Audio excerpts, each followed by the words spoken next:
years of excellence. Sun International Institute of Tourism and Management. Hello నమస్తే దర్శకులు film maker Ram Gopal Varma గారి ప్రపంచంలోకి స్వాగతం. రామోయిజం పేరుని బట్టి అర్థమవుతుంది.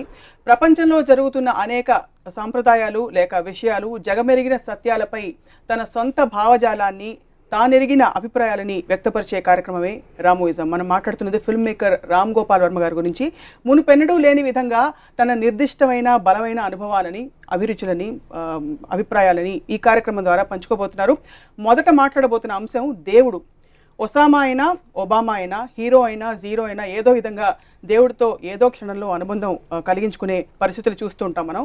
ఇవాళ దేవుడి గురించి రామ్ గోపాల్ వర్మ గారు ఏమంటున్నారో మాట్లాడదాం. నమస్కారం. దేవుడా దేవుడా దేవుడా దేవుడా దేవుడా, ఈ డైలాగ్ మీద లేకపోతే శ్రీదేవి గారిదా ఇంకెవరిదైనా? అది యాక్చువల్గా అప్పుడు తేజ నా అసిస్టెంట్, తేజకు వచ్చిన ఐడియాతో ఏదైనా ఒక ఆపద వచ్చినప్పుడు ఏదో వచ్చినప్పుడు అలా అనుకునేది అనేది చాలామంది చేస్తారు. సో శ్రీదేవి గారు అంటే క్యూట్గా ఉంటుందని తనతో తను సైజ్ చేస్తే అది నాకు నచ్చి నేను శ్రీదేవి గారికి చెప్పాను. మీరు దేవుడిని నమ్ముతారా? ఇప్పుడు దేవుడిని నమ్మకపోవడం కన్నా I think more important thing is first దేవుడిని అది డిఫైన్ చేయాలి. ఇప్పుడు దేవుడు అనేది నాకు ఎర్లియస్ట్ మెమరీస్ ఒక is responsible every physical, emotional, intellectual activity. అంటే విశ్వాన్ని క్రియేట్ చేసింది ఎవరు? దేవుడు. ప్రపంచాన్ని క్రియేట్ చేసి నన్ను క్రియేట్ చేసింది ఎవరు? దేవుడు అనే ఒక వర్డ్ తోటి మనం ఫస్ట్ స్టార్ట్ చేసాం. సో అప్పుడు దాని తర్వాత ఎందుకు క్రియేట్ చేశాడు, అవసరం ఏంటి, అసలు క్రియేట్ చేయాల్సిన అవసరం ఏంటి అనేది సెకండరీ క్వశ్చన్. సో తనే క్రియేట్ చేసినందుకు మనం ఏం చేయాలి అనేది థర్డ్ క్వశ్చన్.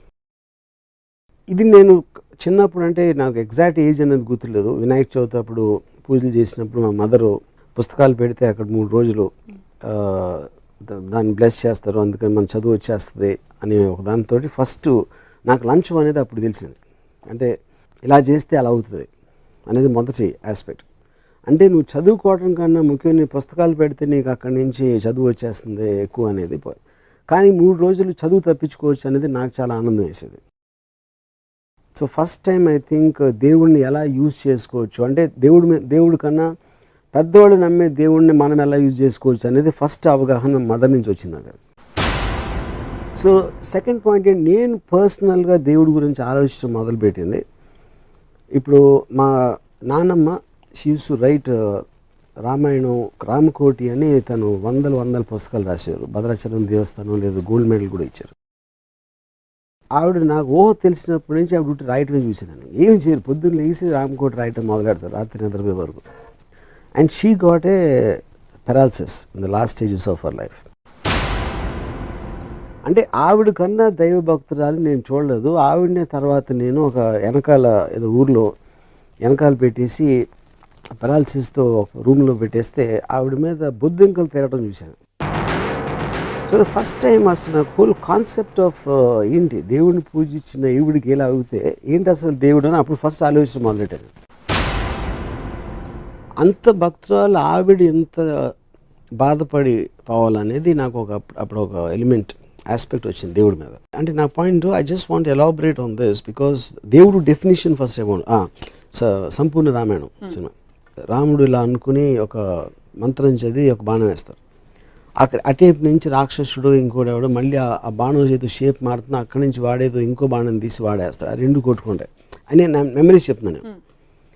నేను అప్పుడు మా మదర్ని అడిగాను, ఇప్పుడు రాక్షసుడు బాణం వేసిన తర్వాత అతను అలా చూస్తూ ఉంటాడు, ఆ బాణం ఏం షేప్ మారుతుందని, అప్పుడు గవ్వుకు నీటి వేసేయచ్చు కదా అని అడిగాను. అది మా మదర్ అసలు విపరీతంగా ఇదైపోయి ఏంటది రాముడిని అలా అంటావు అది ఇదే. నేను సో నా పాయింట్ ఏంటంటే యాజ్ ఎ కిడ్ మనకు తెలియనప్పుడు ఇన్ని రకాల వర్షన్స్ ఇన్ని జరుగుతున్నప్పుడు మన మైండ్లో ఒక ఆస్పెక్ట్, ఒక కన్ఫ్యూజన్ క్రియేట్ చేస్తుంది. దాని తర్వాత దేవుడు ఉన్నాడా లేదా అనేది సెపరేట్ క్వశ్చను. దేవుడు ఉన్నాడనేది నమ్మితే ఏంటి మనకి ఎలా ఎఫెక్ట్ అవుతుందని ఇంకో క్వశ్చను.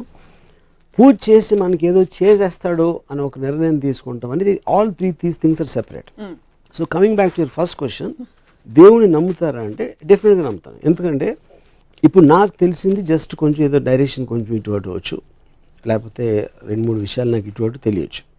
కానీ ఈ మొత్తం ప్రపంచాన్ని, విశ్వాన్ని క్రియేట్ చేసిన శక్తి ఏదో ఉండాలి, ఏదో ఒకటి క్రియేట్ చేసి ఉండాలి. దాని పేరు దేవుడు అని అంటే for want of a better word, accept there is God. So you accept there is God. Correct. You believe. But I don't believe God is Balaji. I don't believe God is Ganapati. I don't believe నేను definition ఏమిస్తున్నానంటే దేవుడికి whichever force created this entire thing. So మీరు బ్రహ్మ సమాజం అంటే నాకు తెలియదు. బ్రహ్మ సమాజం అంటే నిరాకార భగవంతుడిని కొలిచేవాళ్ళు బ్రహ్మ సమాజం. I'm not getting in to the aspect. నేను నా పర్సనల్గా తీసుకుని డెఫినేషన్ చెప్తున్నాను, నేను క్రియేట్ చేయట్లేదు. నేను నమ్మే నాకు అర్థమైన ఆస్పెక్ట్ నేను చెప్పేది. సో సెకండరీ పాయింట్, ఇప్పుడు మోస్ట్ ఆఫ్ ద పీపుల్ దేవుణ్ణి నమ్మేటప్పుడు తిరుపతి వెళ్తారు, లైన్లో నుంచి ఉంటారు, దర్శనం చేసుకుంటారు, లేకపోతే సాయిబాబా గుడి, లేకపోతే కొబ్బరికాయలు కొడతారు. అదేంటంటే వాళ్ళందరూ చాలా ఎగోయిస్టిక్ అన్న ఉద్దేశం. ఎందుకంటే ఇన్ని కోట్ల జీవరాశులు ఉన్నప్పుడు మీరు కొబ్బరికాయ కొట్టినప్పుడు మిమ్మల్ని బాగా చూసుకుంటాడు, లేకపోతే మీరు చేసిన తప్పుని క్షమించేస్తాడు, లేకపోతే మీకు లేని ఆస్తుల్ని ఇచ్చేస్తాడు, లేని ఆనందం ఇచ్చేస్తాడు అనుకుంటాం అనేది చాలా మూర్ఖత్వం అనేది నా ఫీలింగ్. ఎందుకంటే ఇగోయిజం యాక్చువల్లీ మోస్ట్లీ. సో ఇప్పుడు పెరాలిసిస్ గురించి చెప్పారు నాన్నగారు. యూజువలీ నమ్మేవాళ్ళు ఏం చెప్తారంటే ఆవిడ రామ్కోట్ రాశారు కాబట్టి పెరాలిసిస్ సరిపోయింది, లేకపోతే ఇంకా ఘోరం జరిగిపోయేది అంటారు. ఎందుకంటే మనం పుణ్యక్షేత్రాలకు వెళ్ళే చాలా సందర్భాల్లో దేవుడి దగ్గరికి డైరెక్ట్గా వెళ్ళిపోతుంటారు జనం, అంటే యాక్సిడెంట్లు అవుతూ ఉంటాయి. అది ప్రశ్నిస్తే కూడా ఒకటంటారు, ఒకటి ఇంతకంటే ఘోరంగా జరిగేది, ఇది ఆగి ఇంతటితో సరిపోయింది అంటారు. లేకపోతే ఎంత పుణ్యం, అసలు పుణ్యక్షేత్రానికి వెళ్తూ దారిలో చనిపోయారు. దానికి ఆన్సర్ ఏంటంటే, ఇప్పుడు ఫస్ట్ ఆఫ్ ఆల్ అసలు దేవుడు అనేది మంచి చేస్తాడు అనేది మోస్ట్లీ వింటాం మనం, దేవుడు ఆశీష్ వల్ల అని వింటాం. అప్పుడు దేవుడు అనేది కూడా అసలు చెడ్డ చేయకూడదు, చెడ్డని జరుగుతూ ఉంటే ఆపాలి అనేది ఆ డెఫినేషన్ ప్రకారం వచ్చేది. కానీ దానికి ఓన్లీ ఒక ఆర్గ్యుమెంట్ ఏంటంటే, కర్మ సిద్ధాంతంలో మీరు పూర్వజన్మలో చేసిన పాపాలకి ఇప్పుడు అనుభవిస్తున్నారు. అది ఎంత స్టూపిడ్ ఆర్గ్యుమెంట్ అంటే నా దృష్టిలో. ఇప్పుడు ఒక చిన్న పిల్లడు అన్నాడు, అతను మీరు పని చేసుకుంటామంటే ఏదో ఇంకు పాడేసాడు మీ దాంట్లో, అప్పుడు వదిలేసి 20 సంవత్సరాల తర్వాత ఆయన చెంప మీద కొడితే అది ఎంత మూర్ఖత్వం. పోయిన జన్మలో చేసిన పాపానికి ఇప్పుడు శిక్షించడం అంతకన్నా పెగ్గు మూర్ఖత్వం. దానికి కారణం ఏంటంటే, కామన్ సెన్స్ ఏంటి, మీరు చేసిన తప్పు మీకు తెలిసినప్పుడు నువ్వు ఈ తప్పు చేసావురా, నేను ఎందుకు క్షమిస్తున్నాను, నేను ఎందుకు శిక్షిస్తున్నాను అని చెప్తే అది తెలుసుకోవడానికి ఆస్కారం ఉంది. నేను పూర్వజన్మలో ఏం తప్పు చేశానో తెలుసుకోకుండా ఈ జన్మలో శిక్షించడం అనేది మోస్ట్ మీనింగ్లెస్ ఆస్పెక్ట్. అది ఆత్మకి తెలిసేట కదా అవన్నీ. ఆత్మ ఏంటో నాకు తెలియదు. నేను నాకున్న సెన్సెస్, నా కళ్ళు చెవులు, నా మైండ్ కొన్ని ఆలోచన విధానం తప్పిస్తే నాకు ఇంకేమీ తెలియదు. నా బాడీని, నా మనసు భావాన్ని నన్ను శిక్షిస్తున్నారు. అప్పుడు ఆత్మకి తెలుసంటే ఆత్మ ఏదో నాకు తెలియకపోతే దానికి మీనింగ్ ఏంటి? సో ఇదొక ఆస్పెక్ట్. రెండోది, మీరు ఇందాక ఏం చెప్పారు, ఇలా జరగకపోతే ఇంకా అవుతుంది అంటే, ఇప్పుడు మొన్న ఫర్ ఎగ్జాంపుల్ మెదక్లో ఒక స్కూల్ బస్ యాక్సిడెంట్ జరిగింది. ఫస్ట్ క్లాస్ సెకండ్ క్లాస్కి వెళ్తున్న పిల్లలు కొంతమంది చాలామంది చచ్చిపోయారు. అది ఏ విధంగా ఏంటి ఆస్పెక్ట్ అంటే, ఇప్పుడు ఎంతకన్నా అవుతుందంటే ఆయన పెరగకుండా ఫస్ట్ క్లాస్లో ఉన్నప్పుడే చంపేయడానికి అసలు పుట్టించడం ఎందుకు అంటే, భగవంతుడే దానికి కారణం అయితే నేను చెప్పేది. పోనీ 50 ఏళ్ళు బతికిన తర్వాత ఈ మధ్యలో ఏమేమి చేసి ఉంటారు, ఏం పాపాలు చేసాడు అనేది అట్లీస్ట్ ఒక రీజనబుల్ టెండెన్సీ ఆఫ్ ఆర్గ్యుమెంట్ ఉంది దానికి చేయడానికి. ఈవెన్ చెప్పకపోయినా ఆ 10 కొంచెంసేపు పక్కన పెట్టిన 1వ క్లాస్ పిల్లల్ని 20 మందిని చంపితే దేవుడు అసలు ఉండటానికి అసలు మీనింగ్ ఏంటి? అసలు మీరు ఇందాక దేవుడిని నమ్ముతున్నాను అన్నారు, ఇప్పుడు చెప్తున్న స్టోరీస్ థియరీస్ అన్ని నేను అదే చెప్తున్నా. నేను దేవుడిని నమ్ముతున్నాను ఎప్పుడు చెప్పాను, ఒక సృష్టి క్రియేట్ చేసింది ఒక ఆస్పెక్ట్, కానీ ఆ సృష్టికి మనం బతుకున్న దానికి సంబంధం లేదు. అందుకని నేను బాలాజీ గుడికి వెళ్ళి కొబ్బరికాయ కొడితే నాకు వస్తుందని నేను నమ్మను. ఇప్పుడు అర్థమైంది, మీరు బ్రహ్మని నమ్ముతారు కానీ విష్ణువుని శివుడిని నమ్మరు. ఎందుకంటే బ్రహ్మ సృష్టికర్త, బ్రహ్మ అని పేరు పెడితే ఓకే. విష్ణువుని శివుడిని నమ్మరు. అంటే ఒక ప్రిజర్వర్, ఒక డిస్ట్రాయర్ లాంటి ఒక రెండు మైథలాజికల్ క్యారెక్టర్స్. ఇప్పుడు అదే మైథలాజికల్ క్యారెక్టర్స్ అనేది కరెక్ట్ వర్డ్. అది ఎలిమెంట్స్. ఇప్పుడు నాకు స్వామి అయ్యప్ప ఉంది. ఇప్పుడు విష్ణువు ఒక దేవత రూపంలో వెళ్ళి వాళ్ళు ఆ మర్దన చేస్తూ ఉంటే తనని చూసి మోజుపడి శివుడు had sex with that. That is Ayyappa story what I heard, you know. So అంతకన్నా రిడిక్యులస్ ఎలిమెంట్ అని దాన్ని చూసి అంటే, ఇప్పుడు మీరు ఏదైనా చూడండి దేవుళ్ళ స్టోరీస్, మీరు డీప్గా వెళ్తే మీరు అసలు ఆశ్చర్యం వేసేస్తుంది. అసలు అలాంటి అంటే వాళ్ళకి తెలుసా తెలియనా అది ఇగ్నోర్ చేస్తారా? ఇప్పుడు బాలాజీ స్టోరీ ఉంది. ఓకే, బాలాజీ వచ్చే ముందు ఇంకొక చిన్న ఎగ్జాంపుల్ చెప్తాను. నేను ఒక ట్విట్టర్లో ఒక ట్వీట్ పెట్టాను గణపతి టైంలో. పురాణాల గురించి మనం ఎలాగో మళ్ళీ మాట్లాడతాం. ఐ థింక్ ఇట్స్ ఇన్ దేవుడు కాన్సెప్ట్ వాట్ ఐఎమ్ టాకింగ్. అంటే నేను అనేది దేవుడు అంటే ఏంటి, మనం భగవంతుడిలా కొలిచి పూజలు చేసి తన మొలాన మనకు వచ్చేస్తున్నాయి అనే దాంట్లో వాళ్ళందరి డెఫినేషన్ ఉంటుంది. అవును, బ్రహ్మ అనేది ఒక కాన్సెప్ట్, కానీ బల్క్ ఆఫ్ ద పీపుల్ దేవుణ్ణి పూజించేది వినాయకుడిని పూజిస్తారు, బాలాజీని పూజిస్తారు, అయ్యప్పని పూజిస్తారు. So I think they are in the same category. Varma గారి అభిప్రాయం దేవుడి గురించి అంటే ఆయన ప్రపంచాన్ని సృష్టించి వదిలేశారు, ఆయన పని అయిపోయినా ఆయన మూలను కూర్చున్నారు, అంతేనా? మనం అంటే ఇప్పుడు చేమలు ఉన్నాయి, దోమలు కూడా ఉన్నాయి, గొంగుళిపూర్లు ఉన్నాయి, బొద్దింకలు ఉన్నాయి. బొద్దింకలు ఎందుకు క్రియేట్ చేశారు? మనకి జలుబిచ్చే వైరస్ని ఎందుకు క్రియేట్ చేశాడు? మనుషుని క్రియేట్ చేసాడు, ఓకే మనకు బాగానే ఉంటుంది కాబట్టి మనకు బాగానే ఉంది, బట్ అన్నిటినీ కూడా ఆ సృష్టి క్రియేట్ చేసింది. మీరు సినిమా కానీ మనిషిగా నాకు బొద్దింకలు దోమలు ఉండటం నాకు ఇష్టం లేదు. కానీ సృష్టి క్రియేట్, ఎందుకంటే నాతో సంబంధం లేకుండా తన ఇష్టం వచ్చినట్టు రకరకాల జీవరాశిని సృష్టించి పడేసాడు దేవుడు. ఓకే, సో అప్పుడు ఆ దేవుడికి నన్ను ఒక్కడనే బాగా చూసుకో, మిగతా అందరినీ పక్కన పెట్టేసి మిగతా జీవరాశులు అందరూ నాకు ఎందుకు అని కొబ్బరిగా కొట్టేస్తే నా పని చూసుకో అనే మనస్తత్వాన్ని దాని గురించి మాట్లాడుతున్నాను. సో ఇది భక్తులతో మీకు ప్రాబ్లం, దేవుడితో కాదైతే మీకు 100% మీకు భక్తులతో ప్రాబ్లం. రెండోది, మీరు జీవరాశులు ఎందుకు జలుబిచ్చే వైరస్ని క్రియేట్ చేస్తారంటే మీరు సినిమా తీస్తారు, కేవలం ఒక పోలీస్ని పెడితే సైకో మీరు సినిమా తీయచ్చు, మీరు సీరియల్ కిల్లర్ మీరు సినిమా తీయచ్చు. పోలీసులకు పని ఇవ్వాలంటే సీరియల్ కిల్లర్స్ ఉండాలి. కరెక్ట్. అలా మీకు పని పెట్టాలంటే, మనకు పని పెట్టాలంటే దేవుడు అన్ని రకాల జీవరాశుల్ని పెట్టి ఒక it's a play of various characters. You are speaking for him, what his intention is I don't know. You are putting words into God's mouth. Yeah. So, but it again still my answer stands for it. Whatever his intention is, he created. ఏది స్పెషల్గా చూడాల్సింది దాని అవసరం దానికి లేదు, at least ఆ ఉద్దేశం లేదని చాలా క్లియర్గా తెలిసిపోతుంది. లేదంటారా? 100%. ఎందుకంటే ఇప్పుడు ఒక సునామీ వస్తుందండి, అది ఏమి విచక్షణ లేకుండా మొత్తం అన్ని రీజియన్ ఆడవాళ్ళని పిల్లల్ని అందరినీ చంపుకుండా పోయింది. 2006లో 2.5 lakh పీపుల్ చచ్చిపోయారు.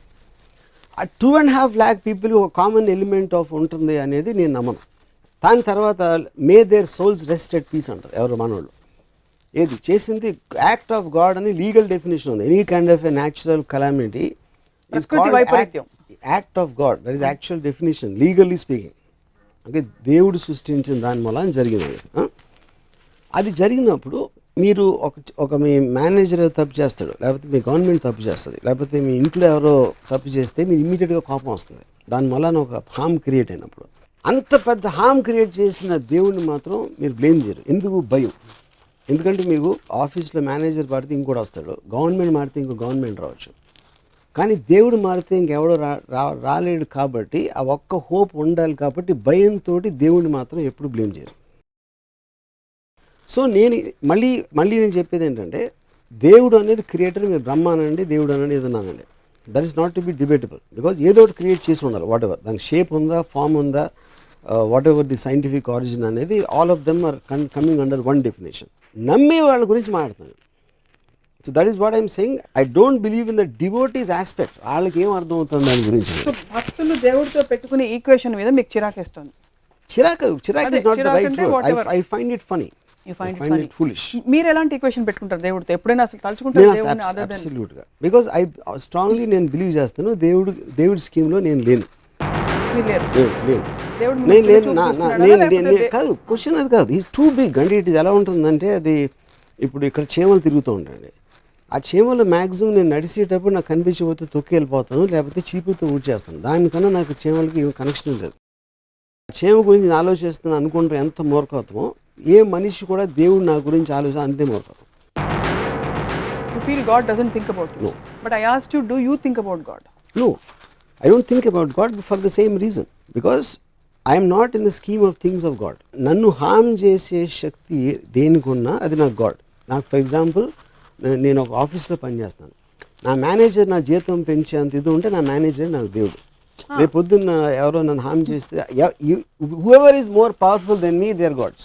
In that particular situation, in that particular situation, context lo. మరి పర్లేదు, దేవుడు మీకు చాలా యాక్చువల్లీ గొప్ప ఫిలాసఫీ. ఎందుకంటే దేవుడు మనిషి రూపంలో వచ్చి అనేక విధాలు హెల్ప్ చేస్తారని కూడా అంటారు.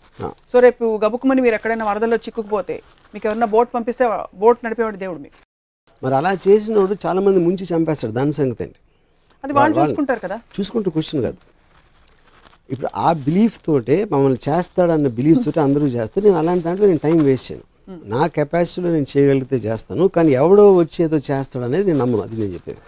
చాలామంది చాలా బలమైన వారి అనుభవాలని పబ్లిక్గా చాలాసార్లు చెప్పారు, పుస్తకాలు రాశారు. దట్ నాకు దేవుడు కనిపించాడు, నేను ఇలా కోరుకుంటే ఇలా అయింది నాకు, లేకపోతే నేను ఇలాగా 7 వారాలు ఉపవాసం ఉన్న తర్వాత దేవుడు నాకు ఇలా మార్పు వచ్చింది, వాటన్నిటిని ఎలా explain ఇప్పుడు మా కజిన్ ఒకడు నాకు చెప్పాడు, రామ అంతకుముందు నేను నమ్మేవాడిని కాదు, ఒకరోజు నేను సముద్రంలో ఈత కొడతా ఉంటే ఆల్మోస్ట్ చచ్చిపోయాడిని, లోపల కరెంట్ లాక్కి వెళ్ళిపోతుంది, మళ్ళీ సడన్గా ఏదో మిరేకిల్ జరిగి నేను బయటకు వచ్చేసాను, అప్పటి నుంచి భక్తుని అయిపోయాను అన్నాడు.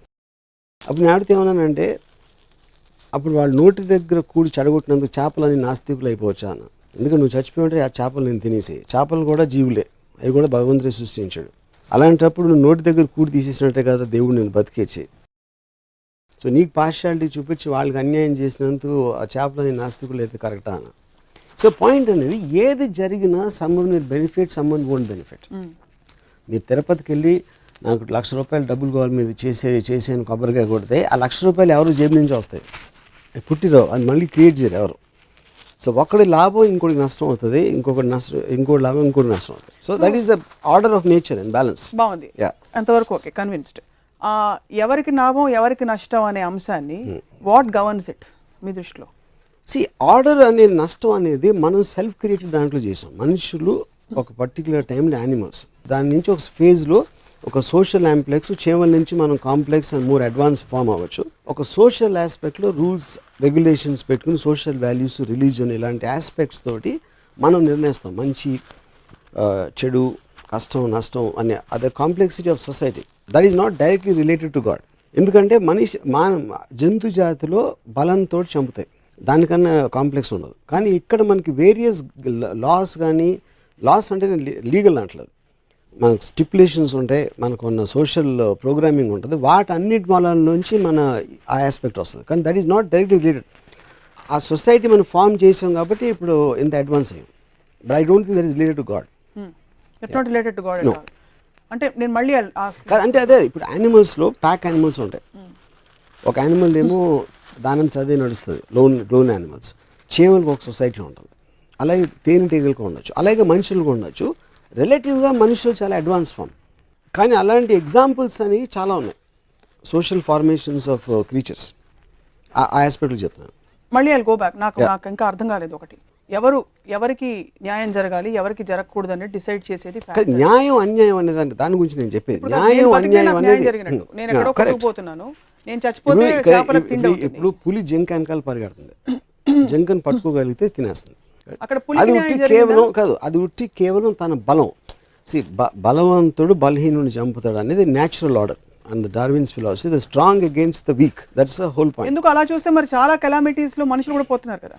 అప్పుడు కెలామిటీ అనేది బలం ఉంది, కెలామిటీ అనేది టైగరు, మనుషులు అనేది జింకలు కెలామిటీలో. సో ఇక్కడ coming back to this, so బలవంతుడు బలహీనుని చంపుతాడు అనేది నేచర్స్ లా.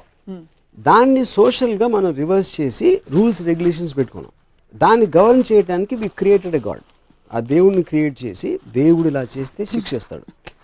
ఇప్పుడు ఎందుకంటే మనుషులు శిక్షించట్లేదు, ఐ మీన్ తప్పులు చేసిన మనుషులు, పాపాలు చేసిన మనుషులు కూడా మనకన్నా బెటర్గా ఉన్నారు అని మనం చూస్తూ ఉంటాం ఎప్పుడు.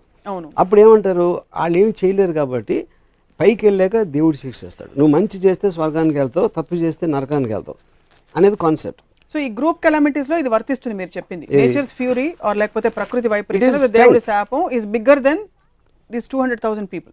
ఇది of course anything more powerful. It's not about nature's calamity. Correct. ఒకే కెలామిటీలో కొంతమంది పోతారు, కొంతమంది బతుకుతారు. అవును. అది ఎందుకు జరుగుతుందంటారు అయితే? అది నేను అడిగిన క్వశ్చన్. అప్పుడు ఆ డిస్క్రిమినేషన్ ఎందుకు చూపించడం అనేది నాకు క్లియర్ కట్గా తెలియకపోతే ఏ బేసిస్లో నేను ఆ సిస్టమ్ని నమ్మాలి? అదే నేను అడిగిన క్వశ్చన్. సో బేసికలీ వీళ్ళందరినీ ఈ కారణంతో నేను చంపేశాను, వీళ్ళందరినీ ఈ కారణంతో బతికిచ్చాను అన్నది క్లారిటీ ఉన్నప్పుడు it is a legal system. వీళ్ళు తప్పు చేస్తున్నారు కాబట్టి జైల్లో ఉన్నారు, వీళ్ళు తప్పు చేస్తున్నారు కాబట్టి ఉరిశిక్ష వేస్తున్నాం, మీరందరూ మంచిగా మిమ్మల్ని ఏం చేయట్లేదు అనే క్లారిటీ నాకు మామూలు మనిషి ఇచ్చినప్పుడు దేవుడు దానికన్నా ఎక్కువ ఇవ్వాలి. బతికున్న వాళ్ళ పేరెంట్స్ అందరూ మేము బాగా దేవుడికి దండం పెట్టుకున్నాం, పూజలు చేశాం కాబట్టి మా పిల్లలు బతికారు, సర్వైవ్డ్ అంటారు. పాయింట్ ఏంటంటే, అప్పుడు నేను ఒకసారి గోవింద షూటింగ్లో నర్సింగ్ డైరెక్టర్లు అందరూ మేము తిరుపతిలో షూట్ చేస్తున్నాం. వాళ్ళు సార్ మేము దర్శనానికి వెళ్ళి వస్తాం అని అడిగారు. అంటే నేను సరే మీరు వెళ్ళండి, నాకు ఒకటే క్వశ్చన్, నేను నాస్తికుని, నా లైఫ్లో ఎప్పుడు నేను దేవుడికి దండం పెట్టలేదు, మీరేమో ఇక్కడికి వచ్చి పొద్దున్నే వెళ్ళి 7ంటికి షూటింగ్ అంటే మీరు 4ంటికి వెళ్ళిపోయి దర్శనం చేసుకుని వస్తాను అంత నేను చూపెడుతున్నప్పుడు నన్ను డైరెక్టర్ చేశాడు, మిమ్మల్ని అందరినీ నర్సింగ్ డైరెక్టర్గా ఉంచాడు, ఏంటి ఎందుకన్నా ఆ కారణం ఉందా లేదా ఎవరన్నా చెప్పగలుగుతారో క్వశ్చన్ కాదు, కానీ నాకున్న నలుగురు అసిస్టెంట్లు దే కాంట్ ఆన్సర్. అది మెజారిటీ ఆఫ్ ద పీపుల్. అది ఎందుకంటే వాళ్ళు గుడ్డిగా నమ్ముతారు. గుడ్డిగా నమ్మటం అనేది దాన్ని క్వశ్చన్ చేసే ధైర్యం లేక, దాన్ని క్వశ్చన్ చేసే ఆలోచన లేక. గుడ్డిగా నమ్మేవాళ్ళు ధన్యులు అంటారు యాక్చువల్లీ. అది ఇగ్నోరెన్స్ ఇస్ బ్లిస్ అనేది చాలా పాపులర్ వర్డ్ ఉంది. ఎందుకంటే ఇప్పుడు 90% ఆఫ్ ద పీపుల్ ఆలోచించే తెలివి ఉండదు. వాళ్ళు కేవలం ఒక విజనరీస్ ఆలోచించి సోషల్ ప్రిఫర్ చేసి నువ్వు రెడ్ లైట్ పెట్టు, రెడ్ లైట్ పెడితే ఆగాలి, గ్రీన్ లైట్ పెడితే వెళ్ళాలి, అదొక సింబల్స్ తోటి వాళ్ళు నడుస్తారు. కానీ అసలు దాన్ని టోటల్ ఆస్పెక్ట్ అసలు ఎందుకు అది క్రియేట్ చేశారు, ఎవరికి ఐడియా వచ్చింది అనేది ఆలోచించారు ఇప్పుడు ఎవరు. So that is what is called a blind belief. ఎందుకంటే ఆ కంఫర్ట్ జోన్లో ఉంటారు వాళ్ళు. ఆ కంఫర్ట్ జోన్లో ఉన్నప్పుడు if anybody questions they'll get rattled. మీరు ఎప్పుడైనా మీ పరిస్థితుల నుంచి అంటే ఒక తీవ్ర పరిస్థితికి లోకి వెళ్ళాల్సిన సందర్భం వచ్చిందా? అంటే something that like a crisis, in which case did you ever think of some other force to come and help? అంటే ఎవరో ఒక శక్తి వచ్చి నన్ను హెల్ప్ చేయాలి, నాకు ఏదో ఒక శక్తి. అంటే నేను మనిషి గురించి ఆలోచించవచ్చు. ఆ పర్టికులర్ క్రైసిస్లో నాకు హెల్ప్ చేయడానికో లేకపోతే దాన్ని దాటించడానికి ఒక మనిషి గురించి ఆలోచించి ఉండొచ్చు. ఇంకో సిచ్యువేషన్ నేను క్రియేట్ చేయడానికి ఆలోచించి ఉండొచ్చు.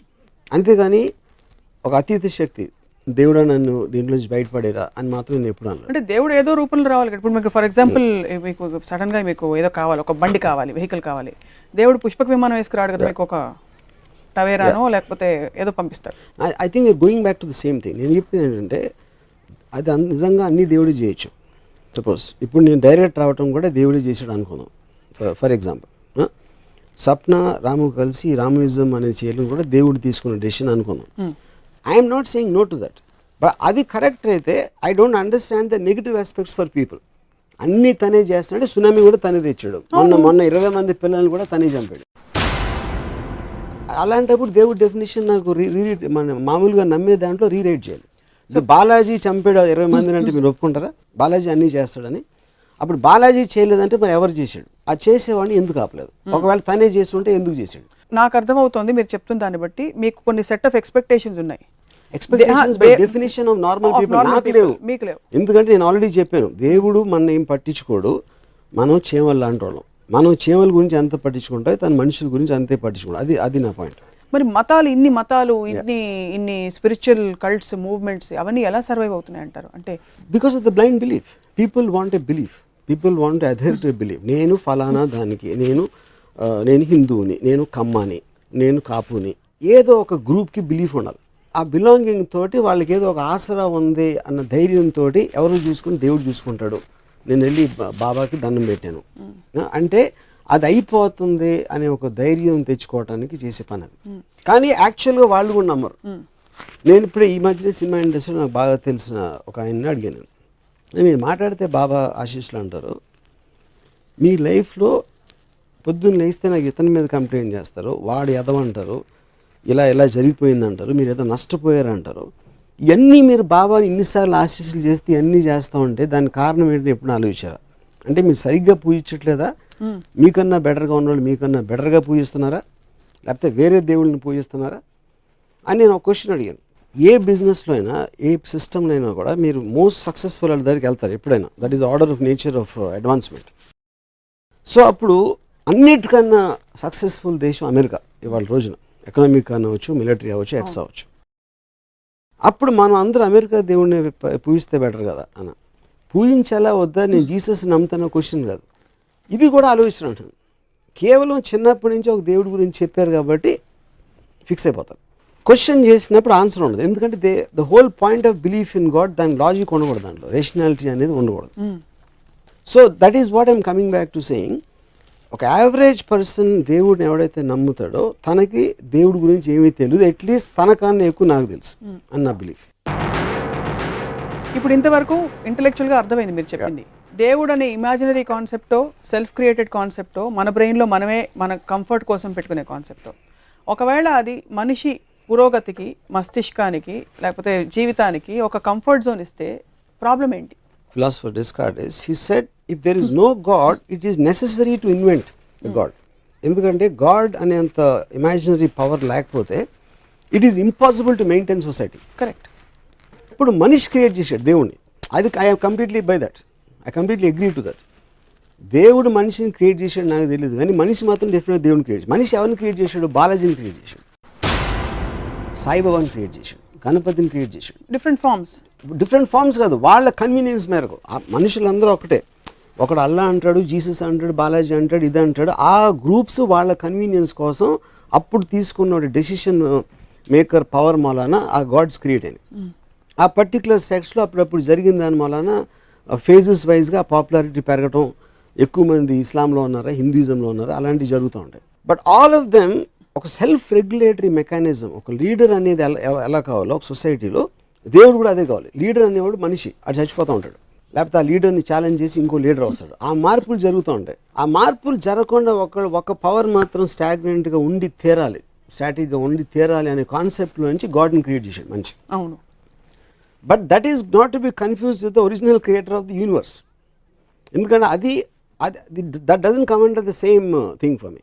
ఇప్పుడు స్పేస్, ఇప్పుడు బాలాజీ స్పేస్ని, చంద్రుడిని, మార్స్ని బాలాజీ క్రియేట్ చేశాడు అనేది ఎవరు ఆ జోలికి కూడా వెళ్ళాడు. వాళ్ళు ఎంతసేపు బాలాజీ మా అయితే ఆంధ్రప్రదేశ్ని క్రియేట్ చేశాడు, లేకపోతే ఇండియాలో వేరే వాళ్ళు ఉంటారా? బాలాజీ అనేవాడికి అమెరికన్స్ అంటే ఏంటి ఆయన ఉద్దేశం అనేది ఐ వాంట్ టు నో.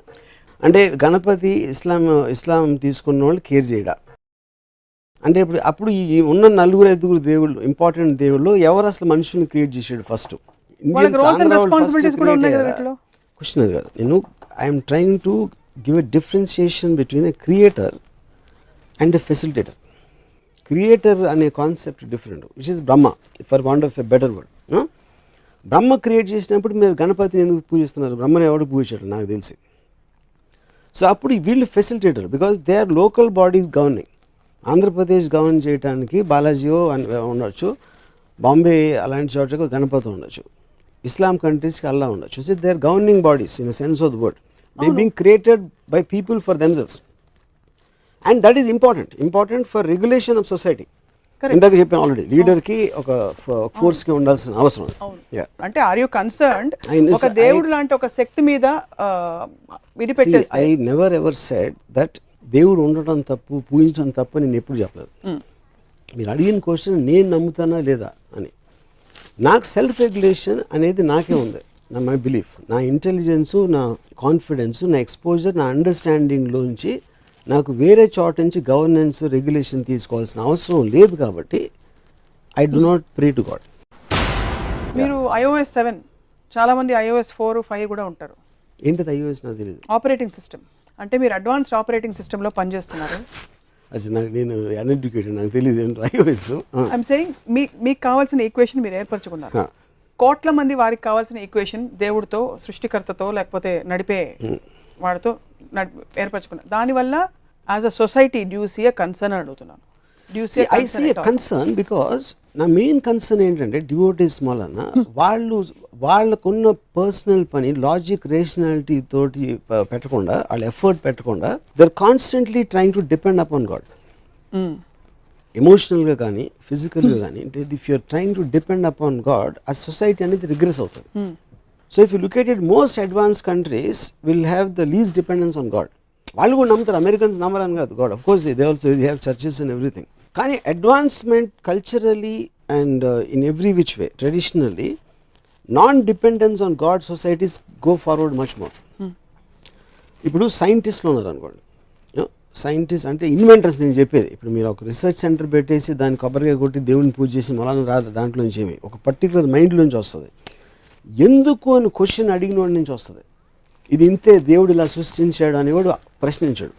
ప్రశ్నించకుండా దాని గురించి ఆలోచించకపోతే అడ్వాన్స్మెంట్ ఇన్ సొసైటీ జరగదు. That is my main concern about people who believe in God. మీరు ఈ వ్యక్తపరుస్తున్న ఈ అభిప్రాయాలు, ఫస్ట్ ఆఫ్ ఆల్ ఎక్కువగా మీరు హిందూ మత దేవుళ్ళనే మీకు ప్రాబ్లం ఉన్నట్టు కనిపిస్తుంది. వినాయకుడు, because we've never seen you comment on Jesus, we never seen you comment on the point religion. Is because దానికి రీజన్ ఏంటంటే ఐ ఫీల్ హిందువుల్లో the way they demean gods, అంటే నేను గాడ్ నమ్మకపోయినా హిందువులు డీమీన్ చేసినంత అట్లీస్ట్ నాకు తెలిసి ఎవరు డీమీన్ చేయరు. అంటే ఫర్ ఎగ్జాంపుల్ బాంబేలో చూస్తాను, గణపతి ప్రొసెషన్ జరుగుతూ ఉంటుంది. వాళ్ళు ఐటమ్ సాంగ్స్ పెట్టేసి, తాగేసి, గంతులేసి, డాన్స్ చేసేసి, వర్షం వస్తే ఆ విగ్రహాన్ని వదిలేసి పరిగెత్తేస్తారు. నాకు తెలిసి ఏ మతంలో కూడా గాడ్స్ని అంత మిస్ట్రీట్ చేయరు.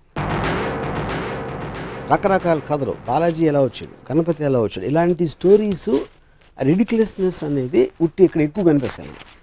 ఓకే, కానీ అది ఏదో ట్రెడిషనల్లో వచ్చి వాళ్ళు అది చేశారు అదంటే అది వేరే ఇష్టం. దాన్ని అదే మీరు ఇప్పుడు talk about any other religion, Islam లేకపోతే క్రిస్టియానిటీ, అలాంటివి ఉండవు. సో మాట్లాడటానికి నాకు ఫస్ట్ హ్యాండ్ ఇన్ఫర్మేషన్, నేను వాళ్ళ మధ్యలో ఉన్నాను కాబట్టి దాని గురించి ఎక్కువ మాట్లాడచ్చు. సో ఫర్ ఎగ్జాంపుల్ నేను ఇప్పుడు తిరుపతికి వెళ్ళాను అనుకోండి, ఒకవేళ గుడికి వెళ్ళాను అనుకోండి, ఆ పూజారులు మాట్లాడటం, వాళ్ళు ఏదో కిళ్ళీలు తింటూ ఉంటారు, తక్కువ the dirt atmosphere and all that, వాళ్ళు దర్శనం చేసుకోవడానికి వస్తే ఆయన తోసేస్తూ ఉంటారు. That kind of a thing I don't think can happen anywhere. ఆ కైండ్ ఆఫ్ థింగ్. దానివల్ల నేను హిందూయిజంలో హిందూ దేవుల్ని కించపరచట్లేదు. అది అట్మాస్ఫియర్ వచ్చిన దానికి కారణం ఇది అంటున్నాను. ఇంతమంది దేవుళ్ళు ఒకే దాంట్లో ఉన్నప్పుడు మీకు డివిజన్, బైఫర్కేషన్, ఒకడేమో ఈ దేవుడు అంటాడు, ఒకడేమో ఆ దేవత అంటాడు, ఇంకోడేమో ఈ దేవుడు అంటాడు. దేవుడు అనే కాన్సెప్ట్ యునైట్ చేయాలి, which is what happens in most religions. ఇక్కడ మోస్ట్ ఆఫ్ ద టైం అది బైఫర్కేట్ చేస్తుందని నేను అబ్జర్వ్ చేస్తున్నాను. సో శంకరాచార్యుడి ఫిలాసఫీ నాకు తెలియదు శంకరాచార్య ఏం చెప్పాడు. వన్ వితౌట్ ఎ సెకండ్, అద్వైతం బేసికలీ. ఓకే, అంటే there is one form without a second, దేవుడు నేను ఒకటే. అండ్ ఇంకోటి, మీరు పూర్తి కర్మయోగి అని అనిపిస్తుంది చూస్తుంటే మిమ్మల్ని. కర్మయోగి అంటే మీరు మనం చేసుకునేది మన పరిధిలో, మన అండర్స్టాండింగ్లో ఉండే మన లిమిటేషన్స్తో పాటు మనం పూర్తిగా యాక్సెప్ట్ చేసుకుని వెళ్తూ ఉండాలి. అంతకంటే బికాజ్ మీరు చాలా సందర్భాల్లో లిమిటేషన్స్ని యాక్సెప్ట్ చేయడం గురించి కూడా మాట్లాడతారు. ఇది ఒక పెద్ద అరణ్యం లాంటిది, పవర్ఫుల్గా ఉండేవాడు పవర్లెస్గా ఉండేవాడి మీద చేసే దౌర్జన్యమే జీవితం, అంతేనా? న్యాచురల్ లా అనేసి వెళ్తారు. కాబట్టి విధిని, పరిస్థితులని కంప్లీట్ యాక్సెప్టెన్స్తో నా కర్మని నేను, నా డ్యూటీని నేను చేసుకుంటూ పోతాను. డ్యూటీ అంటే మీ పట్ల మీ డ్యూటీ, మీ ఇష్టం వచ్చింది మీరు చేసుకుంటూ పోతారు. దేవుడు శిక్షించడు. అలానే మీరు మంచి, ఇప్పుడు నాకు 10 రూపాయలు ఇస్తే దేవుడు మార్కులు కూడా ఇవ్వడు, అంతేనా? అంతే.